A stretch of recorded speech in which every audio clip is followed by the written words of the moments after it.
Let me guess, you just booked your next adventure with Royal Caribbean and want to see what amenities your ship offers. Well, in this video, we're going to do a full walkthrough of the Liberty of the Seas so you know where everything is once you step on board. The Liberty of the Seas is a Freedom-class ship and in the same family as the Freedom of the Seas and the Independence of the Seas. These ships came out from 2006 to 2008, but they do receive regular upgrades. That's enough about the history, now let's get to your ship, the Liberty of the Seas, as we go deck by deck. One thing to note, this is how the ship looked when we went on our cruise back in December of 2024. We're going to start at deck 1 and go all the way up to deck 15. Deck 1 is where you're going to enter the ship at most ports, such as at Nassau or at Cococay.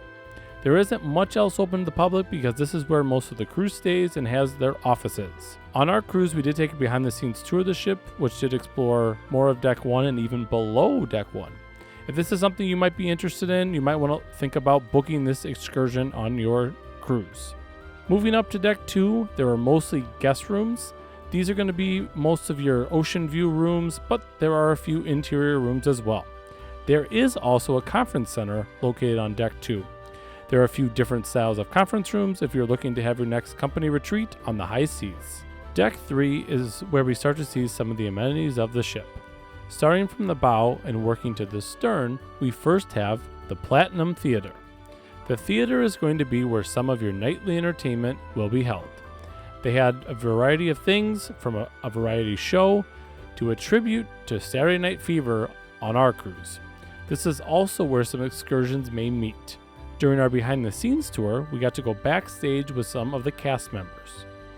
Moving on back is Studio B. This is the onboard ice skating rink. Probably not something you thought would be on a cruise ship, but it's another entertainment option. They also offer open ice skating sessions, so be sure to check that out.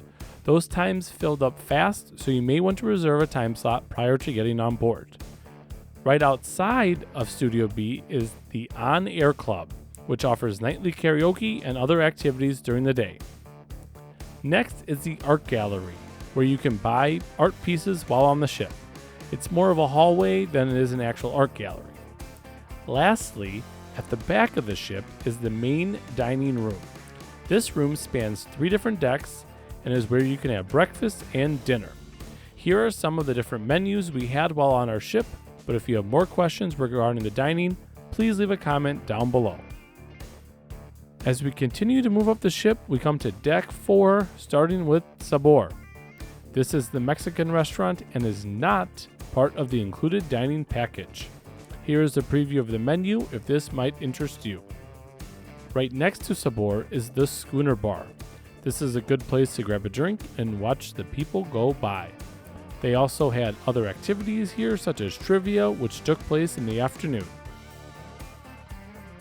Moving on back, next up we have the casino. They have a variety of different table games and slots here. Also during the cruise, there were a few different tournaments that they offered. Next, we have the photo gallery and shop. If you purchased any photo packages or want to take a look at those pictures they take getting on and off the cruise ship, this is where you can do that. As we move on back, we have Boleros Lounge, which is the Latin-themed club.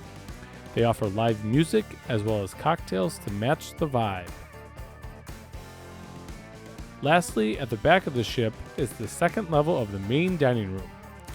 This offers a nice view of the dining room below. Moving on up to the next deck, we start with another entertainment area, the Star Lounge. There are various entertainment options at night in this lounge. They have live music, dancing, and even offer bingo during the day as shown here. Deck 5 also offers one of the signature areas of the cruise ship, the Royal Promenade. The promenade openness spans multiple decks and offers a range of shops, restaurants, and bars.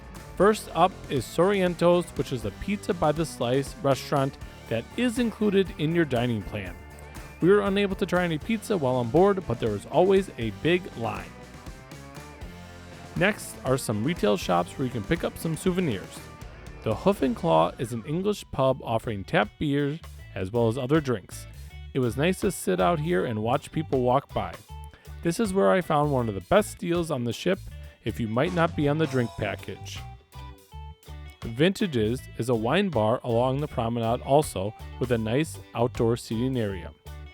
After a few more retailers, there are a few shops to satisfy your sweet treat. You will find the ice cream parlor and the cupcake shop. Across is the Cafe Promenade, which is the 24-hour coffee shop on board. Next up is the Next Cruise, where you can book your next adventure with Royal Caribbean, as well as the Shore Excursion Desk. Finishing up Deck 5, you have the R Bar, which is a great place to grab a drink and just sit and watch the world go by. You also have guest services for any issues or questions with your stay. Lastly, at the back of the ship, you have the third and final level of the main dining hall. The next 4 decks, so 6, 7, 8, 9, and 10, are filled mostly with staterooms, but there are a few highlights to mention. On Deck 8, you will find the Loyalty Desk. During our cruise, this was actually the Business Center, so this must be one of the many upgrades Royal Caribbean is doing to their ships. Deck 9 provides a small library. This is a quiet place to read a book if you want to get away from the hustle and bustle of the ship, and also provides a view over the promenade. Lastly, on Deck 10, you have a card room, which offers some games and an area to sit. Now we are getting to the main activity areas of the ship and our son's favorite deck. Deck 11 starts off with the fitness center. If you want to get in a lift or run a little bit on a treadmill, this will be your place to do it, all with a view. Moving on back, first we have the solarium, which is the 18 older pool area.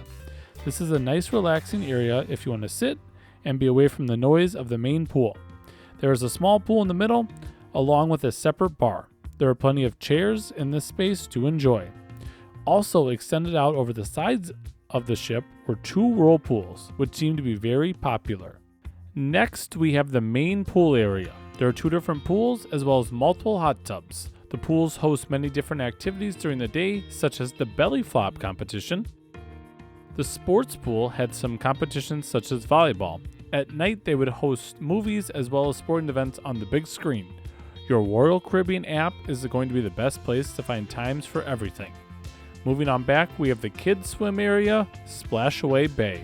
Now the main attraction here was this multi-level tower with slides and a bucket and other ways to get wet. There also were a couple wade pools that the kids could go in that had various other things to play with, and a waterfall that they could go under.